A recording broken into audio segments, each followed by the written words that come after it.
This is a hopefully short presentation of my WorldEater create mod WorldEater. It's a drill contraption 8 by 48 that's attached to a rope pulley that goes all the way down to bedrock level and gets hoisted back up. Um, it's automatically detected when it reaches bedrock level from these threshold switches attached to the rope pulleys. I didn't know about that. Thank you, Reddit. Um, Here you see right now we have this threshold switch. It gives off the redstone signal. This one is inverted and only gives off redstone signal when it reaches bedrock level. So right now this one is powering this redstone link going through to the repeater to a powered latch, which is then powering our redstone link, controlling the gear shift, sending the rope pulley down. Here we have that one. Once it reaches bedrock level from this one, it sends a signal down to this redstone link receiver, through to this repeater, turns off the powered latch, which turns off the redstone link and sends the contraption all the way back up. This whole mining machine, WorldEater name pending, is in two parts. We have the lower part here, which is the one that has the mining drill attached to it and the rope pulley, as well as most of the logic, the item vaults, the item sorting. And we have this top part, I call it the airplane. Uh, well, it doesn't look like an airplane, but that's what I call it. Which then, that's actually the one that first moves the whole part, then another gantry goes back and takes it back. Now we see it in action. I haven't slept for some time because I need phantom membranes, so eat.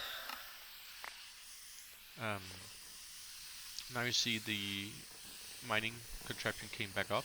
It's getting unloaded through this portable storage space, which has two funnels attached to it.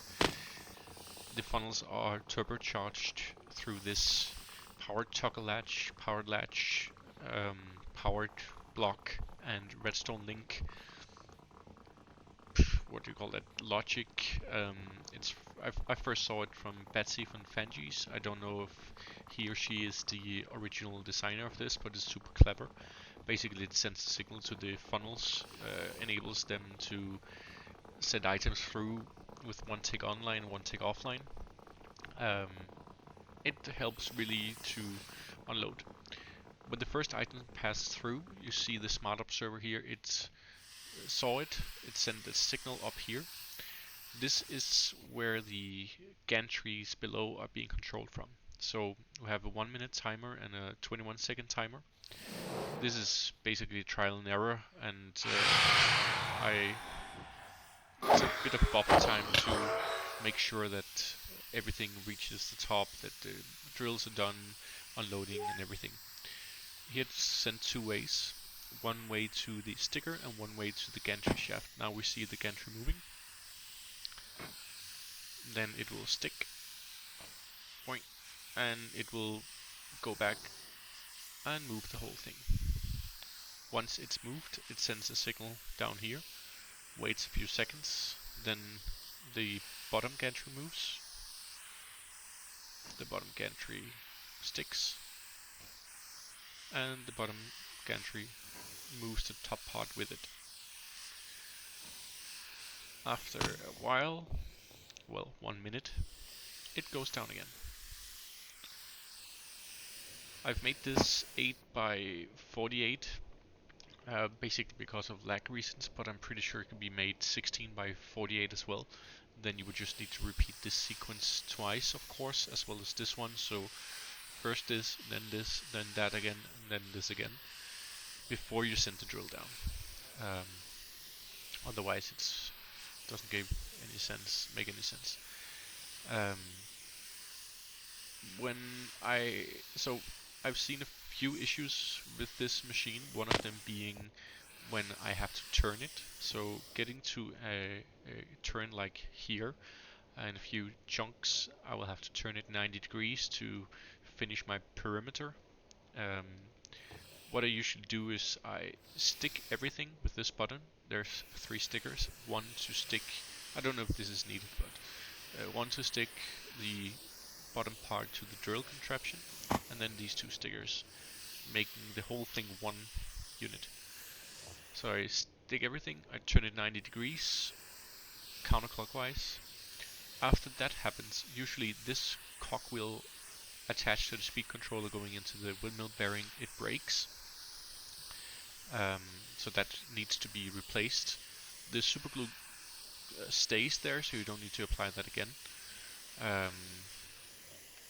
Then also down here, the 2 windmills controlling the bottom part, as well as the rope pulley. These 2 vertical gearboxes attached to the windmills, they also break. They need to be reattached. If you're lucky, they're still lying on the windmill bearings. Otherwise, you need to have spare in your crate, backpack, or wherever you have it. These usually need to be re-glued, but otherwise I haven't had any big issues with them. What's important is really that this sticker here needs to be aligned to this corner here, close to the flywheel. Sometimes after you've changed direction, then you will also notice that the gantries are not in the mining direction, which is where the flywheel or where the robot is looking. Then you would just need to manually override it like this, send the gantry, ouch, can you, I'm explaining something. Make sure that the gantry is all the way to the side facing the flywheel, which is purely decorative, but why not? Here you also need to make sure that the 2 gantry shafts are not aligned, but there's a 1 block difference between them. That's basically the most important thing. What I've seen that breaks the contraption or the mining operation is when you run into amethyst geodes. If you run into them and you have a budding amethyst on the face of what's not been mined, the time that it takes for the drill to go down to bedrock and back up, sometimes you have a cluster forming. If you're really unlucky, then that is placed directly on one of the small casings or the portable storage interface. It's happened once for me. Then I had to go down, break it manually, and reset the machine. But other than that, I haven't had any issues with it really, because it's built like it is. You'll see down here. We'll go underwater for a second.